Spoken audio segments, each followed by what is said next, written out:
माननीय सदस्य श्री आनंद भदौरिया जी। तो मंत्री जी ने रखा ना पहले। आदरणीय सभापति जी, मेरी पार्टी समाजवादी पार्टी, मेरे नेता पीडीए के जननायक, दबे कुचले शोषित पीड़ित बेबस लोगों की आवाज, समाजवादी पार्टी के राष्ट्रीय अध्यक्ष जी आदरणीय अखिलेश यादव जी की तरफ से इस विधेयक के विरोध में अपनी बात रखने के लिए खड़ा हुआ हूं। सभापति जी, जो पीड़ित हैं, बेबस हैं, हम उनका हक दिलवाएंगे, उनकी आवाज उठाएंगे, हम उनका हक दिलवाएंगे। सभापति जी, हम पीडीए के मानने वाले लोग हैं, जो पीड़ित हैं, दुखी हैं, अपमानित हैं, हम आज उनके साथ खड़े हैं। रामचरितमानस के अगर चौपाइयां आपने पढ़ी होती, मर्यादा पुरुषोत्तम प्रभु श्री राम का आदर्श अगर देखा होता, सभापति जी, जब प्रभु श्री राम वनवास जा रहे थे तो अयोध्या के नर नारी और बहुत सारे लोग, किन्नर समाज के लोग उनको छोड़ने के लिए आए थे। मर्यादा पुरुषोत्तम प्रभु राम जब 14 वर्ष वनवास के बाद लौट करके आए तो तमसा नदी के तट पर उन्होंने कुछ लोगों को देखा और कहा, आप लोग कौन हैं? तो उन्होंने कहा कि साहब, आपने कहा था कि अब हमें छोड़ने के बाद नर नारी यहां से वापस चले जाएं, लेकिन हमारे लिए तो आपने कोई आदेश नहीं किया था, इसलिए हम 14 बरस तक आपका प्रभु यहीं इंतजार करते रहे। और मर्यादा पुरुषोत्तम प्रभु राम ने वही आशीर्वाद उनको दिया कि कलयुग में आप जिसको आशीर्वाद दोगे वही फलीभूत होगा, वही आगे बढ़ने का काम करेगा। लेकिन मर्यादा पुरुषोत्तम भगवान प्रभु श्री राम की मर्यादा का ध्यान आज भारतीय जनता पार्टी की हुकूमत ने नहीं रखा। आप कह रहे हो कि जो उभयलिंगी हैं उनके लिए ये बिल लेकर के आ रहे हो। अगर उनके लिए ये बिल लाया जा रहा है तो फिर सड़क पर उनका विरोध क्यों है? देश के अंदर विभिन्न स्थानों पर उनका विरोध क्यों है? और विपक्ष के जो हम दल हैं, आखिर क्यों उनका विरोध कर रहे हैं? आपके इस विधेयक का विरोध कर रहे हैं। इसलिए सभापति जी, हम आपसे कहना चाहते हैं, जो आपत्तियां हैं, और साथ ही साथ जब मैं पीडीए की बात कर रहा था तो सत्ता पक्ष की तरफ से कुछ आवाजें आ रही थी। मैं सत्ता ट्रेजरी बेंच को बताना चाहता हूं, समाजवादी पार्टी ही इकलौती ऐसी पार्टी है जिसने सबसे पहले अपने संगठन के अंदर समाजवादी किन्नर सभा का गठन किया और किन्नरों की हक और आवाज को, उनके अधिकारों को दिलाने के लिए हम लोगों ने एक कदम आगे बढ़ाने का काम किया। लेकिन भारतीय जनता पार्टी को तो शौक है सबको लाइन में लगाने के लिए। आपने नोटबंदी के नाम पर देश की जनता को लाइन में लगा दिया। आपने अब जिलाधिकारी के माध्यम से इन किन्नर समाज के लोगों को भी आप लाइन में लगाने के लिए, आप पता नहीं आपको लाइन में लगाने की इतनी क्यों जल्दी रहती है। सभापति जी, जो आपत्तियां हैं, ये बिल ट्रांसजेंडर व्यक्ति की एक बहुत ही संकीर्ण और लिमिटेड परिभाषा देता है। इनमें सिर्फ कुछ सोशियो कल्चरल ग्रुप्स और इंटरसेक्स लोगों को शामिल किया गया है, लेकिन इनमें मनमाने तरीके से ट्रांसमेन, ट्रांस मैस्कुलिन जो इन समूहों में नहीं है, trans women, gender queer, non binary लोगों को बाहर कर दिया गया है। ये साफ तौर पर अनफेयर एक्सक्लूजन है, इसका कोई संवैधानिक आधार नहीं है। असल में ट्रांसजेंडर एक अम्ब्रेला टर्म है और इसके अलग अलग तरह की आइडेंटिटीज हैं, एक्सपीरियंस आते हैं। इस डाइवर्सिटी को इग्नोर करना न सिर्फ संविधान के खिलाफ है, बल्कि इससे लोगों को और ज्यादा एक्सक्लूड और हाशिए पर किया जाएगा। प्रस्तावित संशोधन बिना किसी ठोस कारण के और असंवैधानिक तरीके से 2019 के एक्ट की धारा 4(2) को हटा देता है, जो सेल्फ आइडेंटिफाई, खुद की पहचान तय करने के अधिकार की गारंटी देता था। सेल्फ आइडेंटिफिकेशन को हटाना एक तरह से व्यक्ति की पहचान, उसकी गरिमा और अपने फैसले लेने की आजादी को खत्म करना है। ये ऐसा है जैसे इंसान को अपने ही असली रूप में जीने को गलत या अपराध जैसा बना दिया गया है। इससे संविधान के अनुच्छेद 14, 15, 19 और 21 भी कमजोर होते हैं। पिछले कुछ सालों में नेशनल पोर्टल 15 मार्च 2026 के अनुसार 37,000 एप्लीकेशन में से 32,000 सक्सेसफुली प्रोसेस हुए हैं। 2019 एक्ट के तहत इससे कई ट्रांसमैन, ट्रांस वुमेन और जेंडर क्वीर लोगों को लीगल पहचान और प्रोटेक्शन मिला था, लेकिन अब इस नए संशोधन के कारण उनकी ये लीगल पहचान, उससे जुड़े हुए अधिकार और सुविधाएं खतरे में पड़ सकती हैं। जिस देश में सांस्कृतिक और धार्मिक आत्मा के आधार पर महाभारत हो, गीता हो, उसमें भी कहीं न कहीं, अगर महाभारत में हम देखें तो उसमें भी शिखंडिश्च महारथा कह करके संबोधित किया गया था। आज आप क्यों उभयलिंगी समुदाय के खिलाफ हो गए?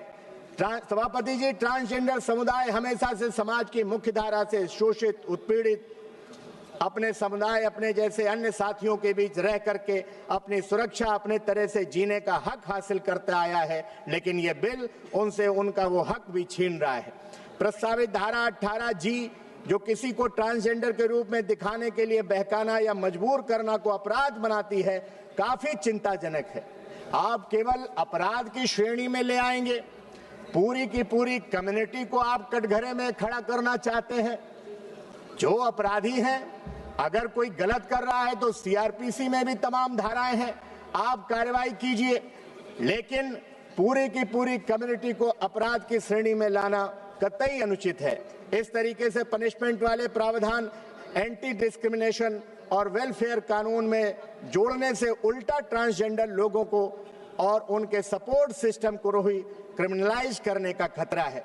ऐसे प्रावधान अस्पष्ट और मिसयूज के लिए खुले हुए हैं, जिससे ये अपने असली उद्देश्य यानी ट्रांसजेंडर लोगों के अधिकारों की रक्षा के खिलाफ चले जाते हैं।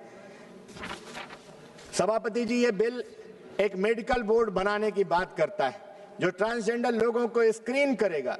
इस बोर्ड के रिकमेंडेशन के आधार पर डिस्ट्रिक्ट मजिस्ट्रेट डिसाइड करेगा कि आइडेंटिटी सर्टिफिकेट दिया जाए या नहीं, और जरूरत पड़ने पर एक्स्ट्रा मेडिकल ओपिनियन भी मांगा जा सकता है। इसके अलावा बिल ये भी कहता है कि मेडिकल इंस्टीट्यूशंस को उन लोगों की जानकारी देना जरूरी होगा जिन्होंने जेंडर अफर्मिंग केयर ली है। ये सभी प्रावधान काफी दखल देने वाले हैं।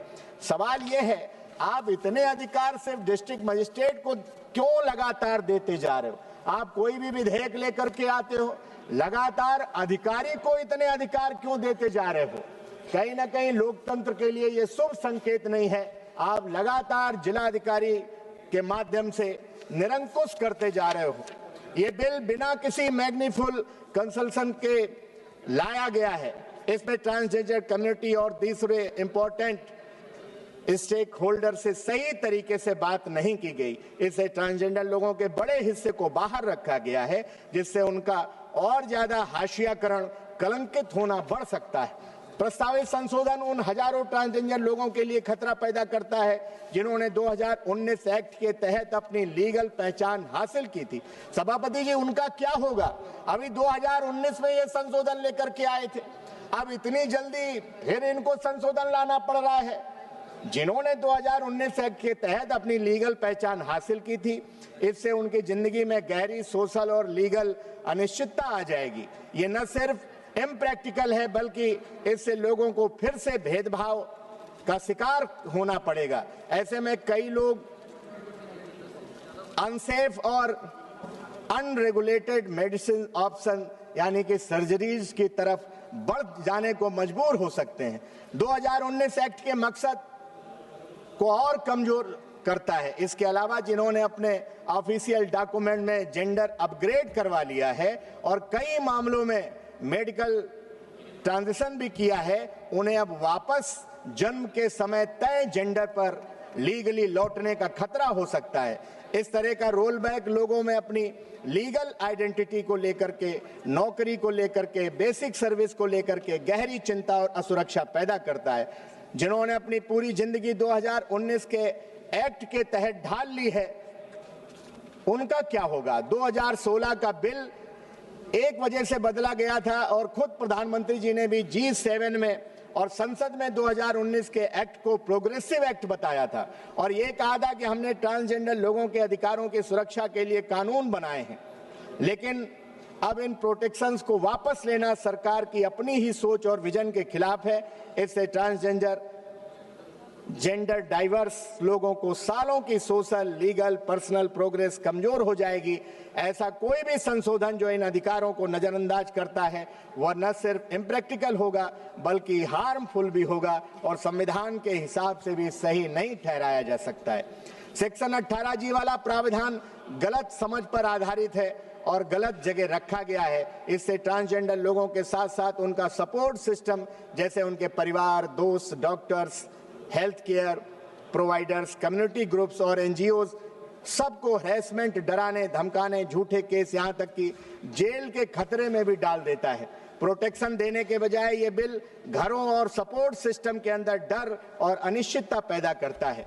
ये बिल मेडिकल बोर्ड के जरिए बेवजह नियंत्रण जोड़ता है और जेंडर अफार्मिंग केयर की रिपोर्टिंग को अनिवार्य बनाता है। इस तरह मेडिकल जांच बहुत इनवेसिव और जिससे हेल्थ केयर तक पहुंच भी निगरानी बन जाती है। ये बिल 2019 एक्ट के सिंपल 2 स्टेज प्रोसेस की जगह एक कॉम्प्लिकेटेड 5 स्टेज सिस्टम लेकर के आ रहा है जो हेल्थ, डिग्निटी और डिसीजनल एंटोनॉमी के अधिकार का उल्लंघन करता है। ध्यान देने वाली बात यह है कि 2019 के ट्रांसजेंडर बिल पर बनी स्टैंडिंग कमेटी ने पहले ही ऐसे सिस्टम के खिलाफ चेतावनी दी थी। उन्होंने कहा था कि स्क्रीनिंग पैनल में मेडिकल प्रोफेशनल्स होने से ये खतरा बढ़ जाता है कि किसी की आइडेंटिटी को मेडिकली, फिजियोलॉजिकल या बायोलॉजिकल एलिजिबिलिटी के आधार पर परखा जाएगा। ऐसी अप्रोच ट्रांस आइडेंटिटीज को एक बीमारी की तरह दिखाता है और सपोर्ट कोर्ट के फैसलों व इंटरनेशनल ह्यूमन राइट्स स्टैंडर्ड्स के खिलाफ है जो ये मानते हैं कि हर व्यक्ति की सेल्फ आइडेंटिटीज, जेंडर को मान्यता मिलनी चाहिए। 2019 एक्ट की सेक्शन 7(3) अभी ट्रांसजेंडर लोगों को प्रोटेक्शन देती है, खासकर जब वे जेंडर अफॉर्मिंग प्रोसीजर करा लेते हैं और अपने ऑफिशियल डॉक्यूमेंट्स में जेंडर अपडेट कर लेते हैं। लेकिन प्रपोज्ड अमेंडमेंट इस प्रोटेक्शन को हटा देता है। इसका मतलब है कि जिन लोगों ने ऑलरेडी ट्रांजैक्शन किया है और अपने डॉक्यूमेंट्स अपडेट किए हैं वे 2019 एक्ट के तहत मिलने वाली लीगल सुरक्षा को खो सकते हैं। इससे उनकी जिंदगी में अनिश्चितता पैदा होगी। साथ ही साथ हम आपसे अनुरोध करना चाहते हैं कि transgender personal protection of right संशोधन विधेयक को वापस आपको लेना चाहिए और अगर नहीं वापस ले सकते हैं तो इसको सेलेक्ट कमेटी में भेजा जाना चाहिए। साथ ही साथ अभी माननीय मंत्री जी कह रहे थे कि भिक्षावृत्ति में और जबरदस्ती इससे उभयलिंगी लोगों की संख्या बढ़ाई जा रही। माननीय मंत्री जी, आखिर क्या कारण है जो देश में भिक्षावृत्ति बढ़ रही है? आप भिक्षावृत्ति पर रोक क्यों नहीं लगाते हो? आखिर क्यों देश में ऐसे हालात सरकार ने पैदा कर रखे हैं कि भिक्षावृत्ति उन्मूलन नहीं हो रहा है, लोगों को भीख मांगने के लिए आज मजबूर होना पड़ रहा है? आप भीख मांगने पर रोक लगाइए, लोगों का जीवन यापन स्तर ऊपर उठाइए जिससे लोग भीख मांगने को मजबूर न हो।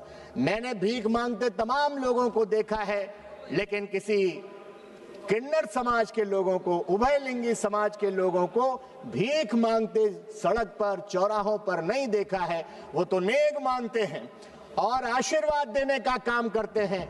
इसलिए हम जरूर, आज पूरा किन्नर समाज बड़ी आशा भरी निगाहों से देख रहा है। हम विपक्ष के लोग उनकी आवाज को उठाने का काम कर रहे हैं, उनकी आवाज को स्वर देने का काम कर रहे हैं, लेकिन सरकार हठधर्मिता के कारण आज उनको कहीं ना कहीं चौराहे पर ला करके खड़ा कर दिया है। जिनके सामने आज पहचान का संकट पैदा हो रहा है, आप तो मर्यादा पुरुषोत्तम प्रभु राम को मानने वाले लोग हैं, लेकिन मुझे लगता है कि प्रभु श्री राम के नाम पर वोट की राजनीति करने वाले लोग हैं। हम समाजवादी लोग हैं। हमारे नेता माननीय अखिलेश यादव जी ने अयोध्या में किन्नर समाज के व्यक्ति को वहां महापौर का चुनाव लड़ाने का काम किया था।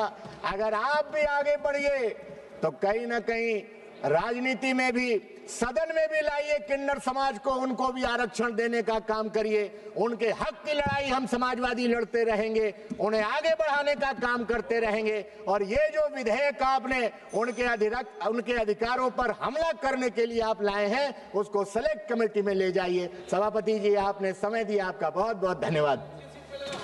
डॉक्टर सुमति।